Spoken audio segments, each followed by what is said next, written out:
of the wins, which have been the 5 most impressive victories of Scottie Scheffler's career. So you and I love to rank stuff both on and off the show.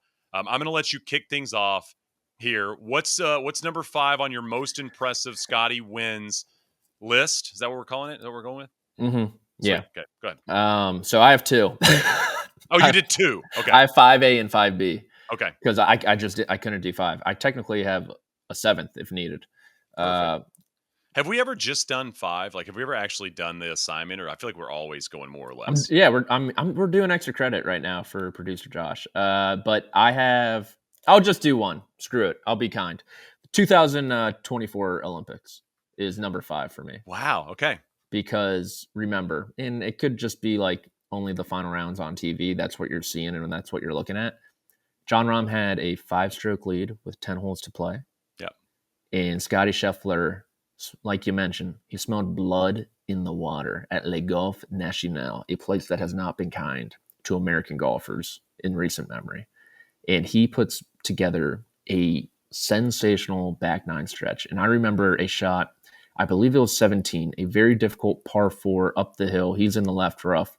In the face control that this guy displayed with a long iron in his hand to hit it to 20 feet below the pin and knock it in. And it was like, oh my God, that should not be humanly possible. And so I think we'll look back and be like, Scheffler's first Olympic gold medal was like really when the Olympics took off. And we've talked about this a lot, how we think it's going to appreciate in value. So I did put that at number 5. Okay. What's your 5A? 5B? 24, 5A? the 24 players. Okay. Again, just unreal final round. It's just like his final round. If you go through his Wikipedia, his final round scores are crazy. I think he was like 6 back of Xander Schauffele and Wyndham Clark. Yeah, like big time guys. Yeah, and just mowed them down. Not like Joaquin Neiman names. Like these are like real, like adequate professional golf names. And he just was like, "I'm fine. I'm just gonna." I mean, you mentioned the Olympics. It was Jon Rahm. Like these are big guys that he's chasing down. Yeah, and he was hurt. He wasn't even 100%. He almost withdrew halfway through. Sorry, go ahead. No. My number 5, you're going to really like the CJ Cup this year, 2025. Listen, it wasn't a major, not a Players, but he won by 8. He shot 61 on Thursday and followed that up with a 63 in the second round, and then closed with 63. He made 3 eagles, 29 birdies, and 4 bogeys for the week.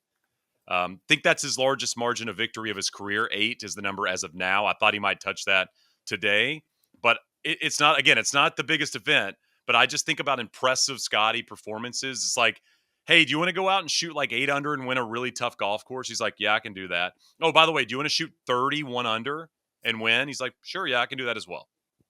I think that front 9 on Sunday, Eric Van Rooyen shot 29 and made up no ground. None. Played like unbelievable and had nothing. I'll roll into number 4 because, again, mine are a bit more obscure. I think probably not as many of the big wins on my list as you'd think. I got the Heritage 2024 as my number 4 most impressive win. Literally the week after he won the Masters, his second green jacket. Totally different golf course, totally different style. Wins by 3 shots, open with 69. 4 days after you do all the obligations Sunday night, you have dinner with the members. Obviously, you got a whole bunch of media obligations, all that stuff. And then he goes 63-65 Friday and Saturday to take control on, again, a golf course that isn't Scottie Scheffler golf course. Like, this is a place where the guys that hit at 285 should win. And he's like, no, I'm good. I'll win here as well. Just impressive stuff from Scottie. And a reminder that he's different than the other dudes, in my opinion. Yeah, I believe he made a bogey on the 3rd hole. He shanked it from the greenside bunker, and then his next bogey after that was in the first round. His next bogey after that was the 72nd hole Monday morning when they had to come back early, which ridiculous. Just a good stretch. Having to come back Monday morning too is always fun. My number 4 is the 25 PGA Championship, and this one's near and dear to my heart because I thought the Saturday run, the Scheffler Surge TM, trademarking it. Sorry, Scottie. That was like some of the best golf I've ever seen in person. Like going around the Green Mile the way he did and winning that tournament Saturday afternoon pretty much was very impressive. And his first away from Augusta National, put it at number 4 for me. Yeah, one of my favorite Saturdays as well.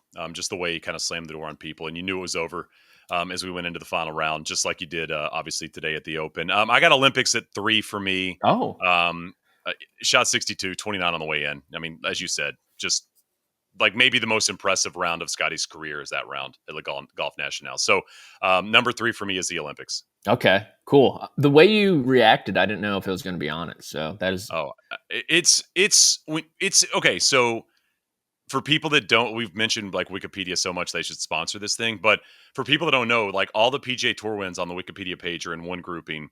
You've kind of got to scroll down to see the other ones. It's very easy to overlook the Olympics mhm. because it's coupled up there with the hero wins.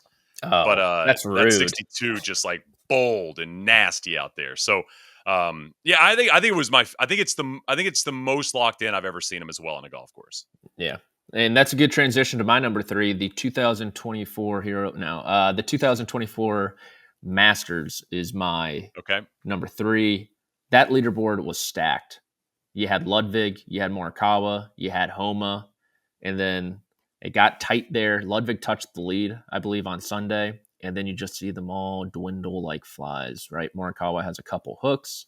He's screaming at the top of the hill on 11 when he yanks it left. Ludwig hits it left on 11 also. Homa, like maybe 2 inches too far on 12, and he's in the bushes, and like Scheffler, last man standing, slams the door shut. Grabbing number 2 is tough. I think we hear that a lot from players. Like not anyone can get one, but you can get one. But getting 2 is just so much validation, I feel like, for these guys, and him getting 2 and winning by 4 somehow by the end of the day, just all timer. Yeah, that was when he was on 5 with Colin on Sunday, and Colin had like 5 iron in, and he had 8 iron. And Colin mentioned Yes. after that there's a obviously there's a gap that I need to figure out how to handle somebody like that who's hitting it better than I am off the tee and also has 8 iron in, and I have 5 iron. I mean, that's a good one. That's a good one. Interesting for me is neither Masters wins made my list. They Oh, just both were. To me, it felt like for the most part down the stretch he was in control. I okay. got the PGA at number 2 for me. A lot of the stuff you said Saturday into Sunday. I know the front nine on Sunday was a little shaky, and then just did all the stuff he had to do on the way in. Winning that other major, you mentioned the second major, kind of the same stuff you're saying about that second title. Is like the second major win is a big deal. A different style. You saw the reaction on the back end when he won at the 18th green there. Obviously, it meant a lot to him. Maybe for like 10 minutes, but it meant a lot for him at the moment that he won at, and then obviously rolls it into all this. So that's my number 2. I like that one. My number 2 is, well, thank God I have both the Masters on mine. The 2022 Masters. Just winning your first one. You have the Wile E. Coyote, Cam Smith, alongside you. Does not get off to a good start. Did he go par, maybe bogey par? 5-5, I think, to begin that round. And Cam Smith cut his lead very quickly. And then I think probably the most, I maybe think it is. the biggest highlight of Scheffler's career to this point, like Yep. single shot highlights, got to be the pitch in on 3, right? For his Yeah. first Yeah. Masters. Yeah. Smith birdied 1 and 2 out of the gate, and was one shot back of Yeah. Scotty. And then that pitch happens. Like he's out of position. That easily could be a bogey again for him. Turns it on its head. Birdie. Gets tight again there after 11 too. And Cam Smith was like 9 iron in hand. That pin on 12. That's way too good looking not to hit. And tournament was over. And so he Yep. won by 3 with the 4 putt. Is that correct? My Yeah. math Yeah. adds Yeah. up? Yeah. He got to the 18th green at 12 under, and 4 putted to get to 10, and won by 3, and should have won by 5. Yeah. So that's number 2 for me.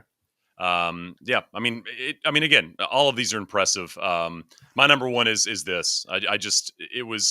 It's easy, obviously, to kind of be recency bias for the win, but it just felt dominant in a different way.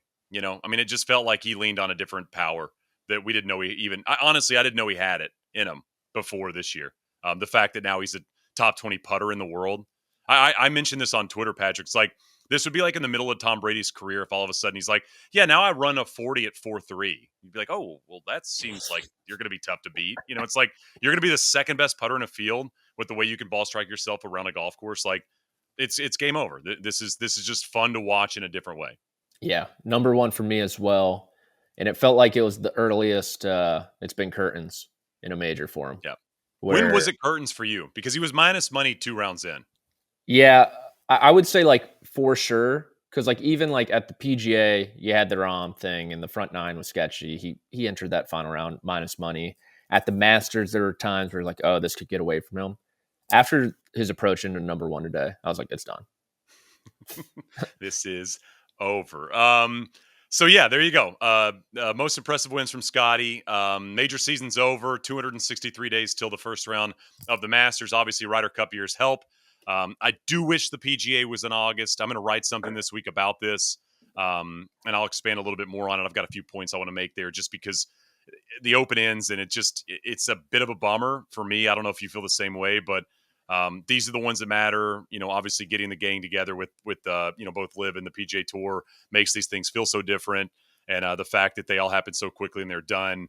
You kind of feel left wanting a little bit more, but a pretty epic one. I mean, two Scottie wins, a Rory slam, and kind of a random way to finish it off at the U.S. Open was fun with JJ, and so I'd say a pretty good season. We're going to do some rankings, I think, next week on some of the players, how they did in the majors. We're going to get some grades on that and everything. But